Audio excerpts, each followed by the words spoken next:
ஸ்ரீ கிருஷ்ணாய பரமாத்மனே நமக. ஸ்ரீ மகாபாரதம் அத்தியாயம் 41. கண்ணன் பசி. பாண்டவர்களின் வனவாச காலத்தில் துரியோதனன் ஒரு பெரிய யாகம் செய்து சிறப்பாக முடித்தான். முதலில் ராஜசூய யாகமே செய்யலாம் என்று ஆரம்பித்தான். ஆனால் பிராமணர்கள், யுதிஷ்டிரனும் திருத்தராஷ்டிரனும் உயிருடன் இருக்கும்போது நீ ராஜசூயம் செய்ய இயலாது, வைஷ்ணவம் என்கிற சிறந்த யாகம் ஒன்று உண்டு, ராஜசூயத்திற்கு பதிலாக அதை செய்யலாம் என்றார்கள். அவ்வாறே செய்தான். யாகம் முடிந்த பின் நகரத்தில் சிலர் தங்களுக்குள் பேசிக்கொண்டார்கள். இது என்ன யாகம்? யுதிஷ்டிரன் செய்வித்த ராஜசூயத்தின் 16 ஒரு அம்சத்துக்கும் இது ஈடாகாது என்றார்கள். ஆனால் துரியோதனனுடைய நண்பர்கள் அவனை புகழ்ந்து அவன் செய்த யாகத்தின் சிறப்பை எடுத்து பேசி, அது யயாதி, மாந்தாதா, பரதன் முதலானோர் செய்த யாகத்திற்கு சமானமாகும் என்றார்கள். துரியோதனன் இந்த புகழ் சொற்களை கேட்டு சந்தோஷமடைந்தான். அரண்மனையை அண்டி பிழைத்த மற்ற ஸ்துதிக்காரர்களும் துரியோதனனை ஸ்தோத்திரம் செய்து அவன் மேல் நெல் பொரியும் சந்தனத்தூளும் வாரி இறைத்தார்கள். அந்த சமயத்தில் கர்ணன் எழுந்து துரியோதனனை பார்த்து, சீக்கிரம் யுத்தத்தில் பாண்டவர்கள் தோல்வியடைந்து கொல்லப்படுவார்கள், பிறகு நீ ராஜசூய யாகமும் செய்வாய். அர்ஜுனனை நான் வதம் செய்வேன், அதுவரையில் நான் என் கால்களை தண்ணீர்கள் விட்டு அலம்ப மாட்டேன், மாம்சம் உண்ணமாட்டேன், மதுவை தீண்ட மாட்டேன், எவன் என்ன யாசித்தாலும் இல்லை என்று சொல்ல மாட்டேன் என்று சபையில் பிரதிஜை செய்தான். இதை கேட்டு மகிழ்ச்சியடைந்த திருதராஷ்டிர புத்திரர்கள் பேராரவாரம் செய்தார்கள். மகாரதனான கர்ணனுடைய சபதத்தை கேட்டதும் பாண்டவர்களுடைய கதி முடிந்தது என்று அவர்கள் நிச்சயம் செய்து கொண்டார்கள். கர்ணன் அர்ஜுனனை கொல்வேன் என்று யாக சபையில் பிரதிஜை செய்ததை பற்றி வனத்திலிருந்த பாண்டவர்களிடம் சாரணர்கள் போய் சொன்னார்கள். இந்த பேச்சை கேட்டு தர்மபுத்திரன் துயரத்தில் ஆழ்ந்தான். நெடுநேரம் தரையை பார்த்த வண்ணம் இருந்தான். கர்ணன் தெய்வீக கவசம் படைத்தவன், அற்புதமான பராக்கிரமசாலி. காலமும் நமக்கு விரோதமாக இருக்கிறது என்று எண்ணி கவலைப்பட்டான். ஒரு நாள் காலையில் யுதிஷ்டிரன் தூக்கத்தில் முடிவில் ஒரு கனவு கண்டான். அநேகமாக கனவுகள் தூக்கத்தின் முதலிலும் முடிவிலுமே வரும். துவைத்தவனத்திலிருந்து துஷ்ட மிருகங்கள் வந்து தன்னிடம் முறையிட்டதாக கனவு கண்டான். எங்களை வேட்டையாடி பெரும்பாலும் கொன்று தீர்த்து விட்டீர்கள், நாங்கள் அடியோடு நாசமாகாமல் இருக்க வேண்டும், தயவு செய்து நீங்கள் வேறு இடம் சென்று வனவாசம் செய்யுங்கள். நாங்கள் எண்ணிக்கையில் மிகவும் குறைந்து விட்டோம், மிச்சமிருக்கிற நாங்கள் சிலரே எங்கள் குலத்துக்கு வித்தாக இருக்கிறோம், உம்முடைய அருளால் நாம் விருத்தி அடைய கடவோம், உமக்கு மங்களம், எங்கள் மீது தயை செய்ய கடவீர் என்று கண்ணீரும் கம்பலையுமாக மிருகங்கள் கனவில் சொல்லின. இந்த கனவு யுதிஷ்டனை மிகவும் வாட்டிற்று. சகோதரர்களுக்கு விஷயத்தை சொல்லி அவர்களும் உடன்பட எல்லாரும் வேறு வனம் சென்றார்கள்.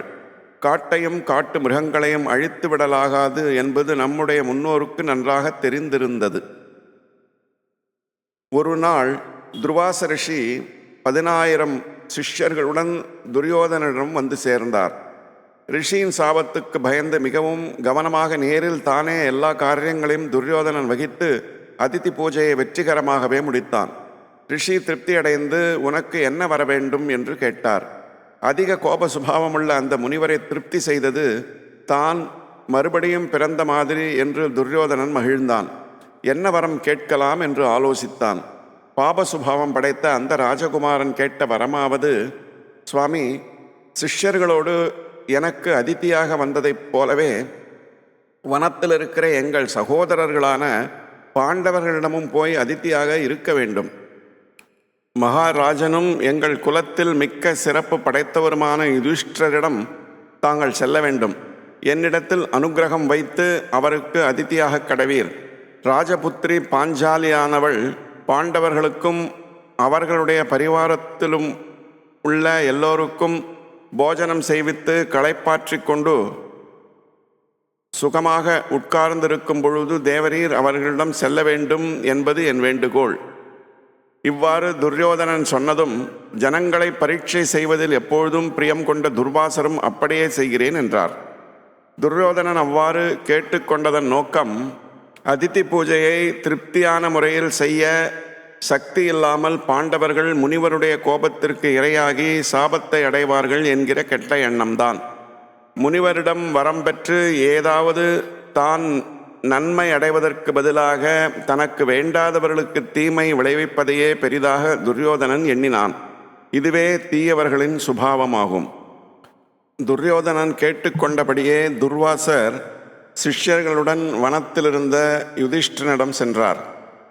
தம்பிமார்களுடன் தர்மபுத்திரன் முனிவரை எதிர்கொண்டழைத்து உபசரித்தான். பிறகு ஆற்றில் குளித்துவிட்டு வருகிறோம், சாப்பாடு தயாராக இருக்க வேண்டும் என்று சொல்லிவிட்டு முனிவரும் சீடர்களும் அவசரமாக ஸ்நானத்திற்கு சென்றார்கள். வனவாச ஆரம்பத்தில் யுதிஷ்டன் செய்த தவத்தினால் சூரிய பகவான் பிரத்யட்சமாகி ஒரு அக்ஷய பாத்திரத்தை பாண்டவர்களுக்கு தந்தான். அதை பெற்றுக்கொள், 12 வருடம் இதன் மூலம் உனக்கு அன்னம் தருவேன். தினமும் திரௌபதி இந்த பாத்திரத்தை கொண்டு எவ்வளவு பேருக்கு அன்னம் அளிக்க விரும்புகிறாளோ அதுவரையில் அன்னம் வளரும். அனைவருக்கும் உணவு அளித்துவிட்டு திரௌபதி புசித்த பின் அதன் சக்தி அன்றைக்கு மறைந்துவிடும் என்று இவ்வாறு சூரிய பகவான் வரம் கொடுத்திருந்தான். அதன்படி தினமும் பிராமணர்களும் அதிதிகளும் புசிப்பார்கள். பிறகு தம்பிகள் உண்டபின் தர்மபுத்திரன் போஜனம் செய்வான். அதன் பின் கடைசியாக திரௌபதி உண்பாள். துர்வாசர் வந்த சமயம் எல்லாரும் போஜனம் முடித்துவிட்டு திரௌபதியும் சாப்பிட்டு முடிந்திருந்தபடியால் அக்ஷய பாத்திரத்தின் சக்தி அன்று தீர்ந்து போயிருந்தது. முனிவரும் சிஷ்யர்களும் குளித்துவிட்டு வருவார்களே, என்ன செய்வது என்று பெருங்கவலையுடன் ஒரு வழியும் தோன்றாமல் திரௌபதி பகவானை துதித்தாள். பிரபுவே, சரணமடைந்தவர்களை காப்பவனே, கதி அற்றவர்களுக்கு கதியை கொடுப்பவனே, துர்வாசருடைய கோபத்திற்கு ஆளாகாதபடி என்னை கரையேற்ற வேண்டும் என்று இறைஞ்சினாள். உடனே திரௌபதியின் சங்கடத்தை தீர்க்க வாசுதேவன் வனத்தில் சமையற்கட்டிலிருந்த திரௌபதி அண்டை சென்றான். மிக்க பசியாக வந்திருக்கிறேன், சீக்கிரம் அன்னம் கொண்டு வா, பிறகு எல்லா காரியமும் என்றான். திரௌபதி, இது என்ன பரீட்சை? கண்ணனே, நான் போஜனம் செய்துவிட்டேன். சூரியனால் கொடுக்கப்பட்ட பாத்திரத்தின் சக்தி இன்று முடிந்துவிட்டது. துர்வாசர் சமயம் வந்திருக்கிறார், நான் என்ன செய்வேன்? முனிவரும் சீடர்களும் குளித்துவிட்டு வந்து விடுவார்கள். போதாதற்கு நீரும் இப்போது வந்து பசி என்கிறீர் என்று சொல்லி தத்தளித்தாள். நான் பசியால் வருந்துகிறேன், பரிகாசத்திற்கு சமயமல்ல, பாத்திரத்தை காட்டு பார்க்கலாம் என்றான் கண்ணன். திரௌபதி எடுத்து காட்டினாள். அதன் விளிம்பில் கொஞ்சம் கீரையும் ஒரு சோற்றுப்பருக்கையும் ஒட்டி கொண்டிருந்தது. அதை கண்ணன் கீறி எடுத்து, இது விஸ்வரூபனாகிய ஹரிக்கு உணவாகி அவன் பசி தீர்ந்து பிரீத்தி அடைவானவாக என்று மனதில் சொல்லி சோற்றுப்பருக்கையும் கீரையும் வாயில் போட்டுக்கொண்டான். திரௌபதி வெட்கமும் கவலையும் கொண்டு, ஐயோ, நான் பாத்திரத்தை நன்றாக அலம்பாததால் அதில் ஒட்டி கொண்டிருந்த சோற்றுப்பருக்கையை எடுத்து வாசுதேவன் உண்டானே என்று எண்ணி வருத்தப்பட்டாள். கண்ணன் வெளியே போய் பீமசேனனை பார்த்து, சீக்கிரம் ஆற்றுக்கு சென்று முனிவர்களை போஜனத்திற்கு அழைத்து வா என்று சொல்லி அனுப்பினான். பீமசேனன் விரைந்து சென்று ஆற்றிலிருந்த துர்வாசர் முதலிய ரிஷிகள் இருந்த இடத்திற்கு போனான். அவர்கள் அனைவரும் போஜனம் செய்து திருப்தி அடைந்தவர்கள் போல் ஏப்பம் விட்டு கொண்டிருந்தார்கள். தர்மபுத்திரனை அன்னம் தயார் செய்ய சொல்லி வந்தோமே, எங்களுக்கு வயிறு நிறைந்து பொறுக்க முடியாமல் இருக்கிறதே என்று சீடர்கள் துர்வாசரிடம் சொல்லி கொண்டிருந்தார்கள். பிறகு துர்வாசரும் பீமசேனனிடம், நாங்கள் சாப்பிட்டாயிற்று, எங்களுடைய தவறை மன்னிக்க வேண்டும் என்று தர்மபுத்திரனுக்கு சொல் என்று கேட்டுக்கொண்டு அனைவரும் மறைந்தனர்.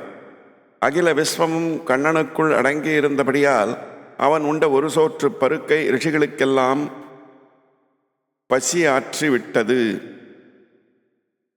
இத்துடன் இந்த அத்தியாயம் நிறைவு பெற்றது. ஓம் நமோ பகவதே வாசுதேவாய.